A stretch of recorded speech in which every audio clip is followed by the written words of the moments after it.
Magandang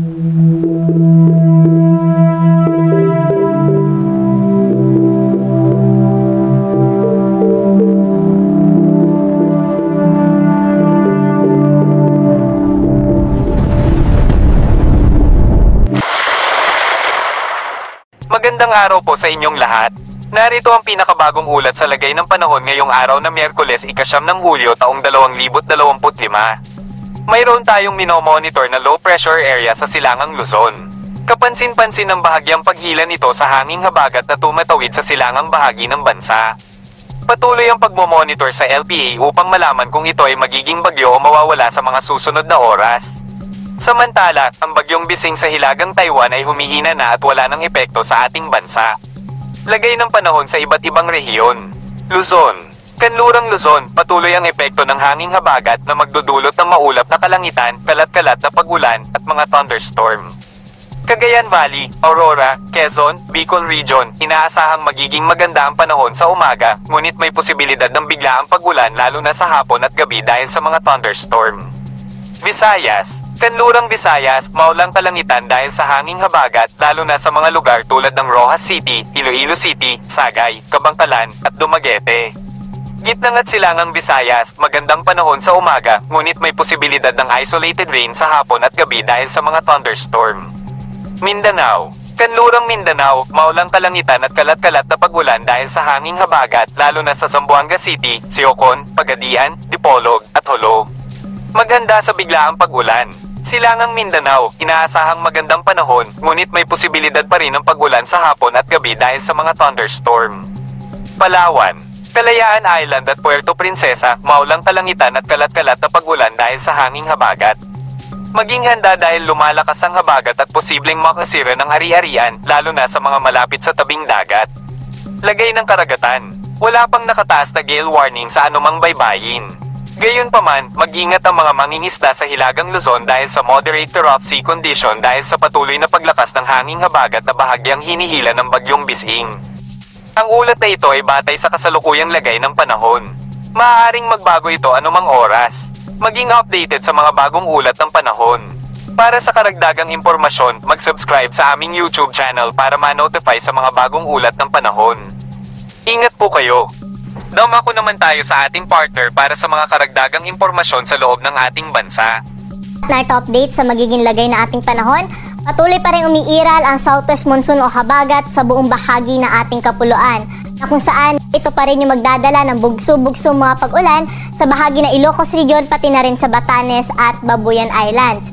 Samantala, dahil nga rin sa habagat dito sa Metro Manila, sa Central Luzon, pati na rin sa Cavite, Batangas, Occidental Mindoro, Palawan, pati na rin po dito sa Negros Island Region, Aklan, Antique, sa may Zamboanga Peninsula, Bangsamoro at sa Sorsogon, inaasahan rin po natin ang maulap na kalangitan ngayong na may kasamang mga kalat-kalat na pag-ulan, mga pagkidlat at pagkulog.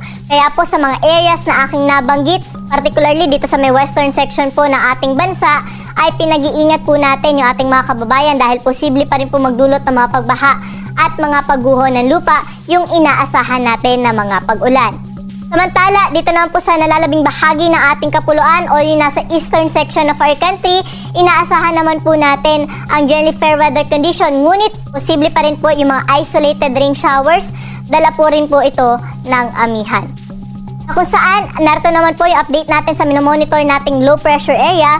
Ito po ay namataan na sa layong 1,865 kilometers east-northeast po ng extreme northern Luzon. Ang nasabing LPA ay mababa ang tsansa na maging isang bagyo at hindi po natin inaasahan na makaka-apekto sa anumang bahagi ng ating bansa.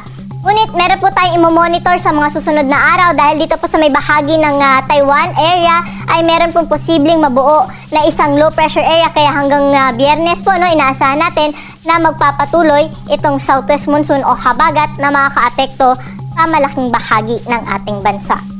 Dahil pa rin sa habagat ang western section ng Luzon, kasama po dyan yung Metro Manila, ay makakaranas pa rin ng maulap na kalangitan na may kalat-kalat na pag-ulan, mga pagkidlat at pagkulog. Kaya magdala pa rin po tayo ng payo kung sakaling tayo ay lalabas ng ating mga tahanan. Sa eastern section ng Luzon, particular na sa ilang bahagi ng Cagayan Valley, sa Aurora, sa may Quezon, pati na rin po sa Bicol region, generally fair weather condition naman yung inaasahan natin. Ngunit posible pa rin yung mga isolated rain showers sa hapon at sa gabi. Temperature natin sa Metro Manila ay 26 to 31 degrees Celsius, Baguio City 17 to 20 degrees at sa mga pupunta sa Tagaytay, 23 to 30 degrees Celsius. Sa may lawag naman, 24 to 29 degrees yung agad ng temperatura. Sa Tugigaraw, may kainitan na, aabot na po muli sa 33 degrees sa maximum temperature at 26 to 32 degrees naman sa bahagi ng Legazpi City. Sa may Kalayaan at Puerto Princesa, 25 to 32 degrees sa agwat ng temperatura.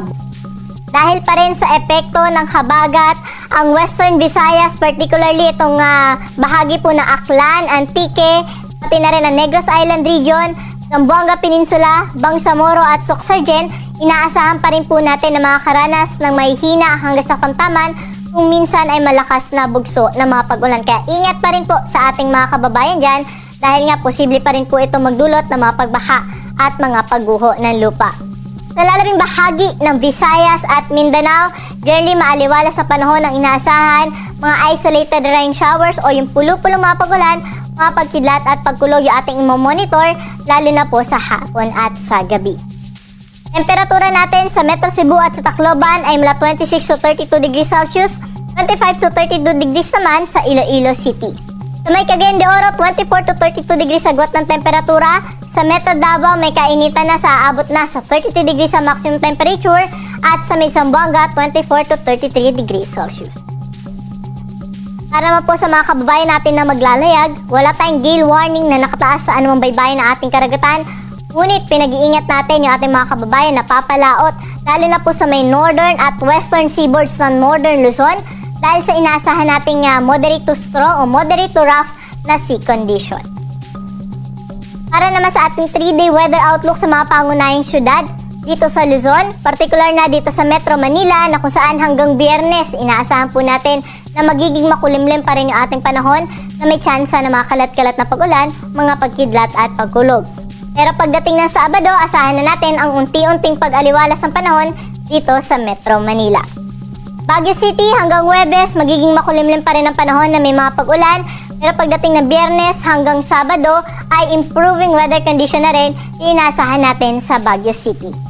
Sa Legazpi City naman, magpapatuloy yung maaliwalas na panahon na kanila naranasan hanggang Sabado at ang paghahandaan lang po natin ay yung mga isolated rain shower sa hapon at sa gabi.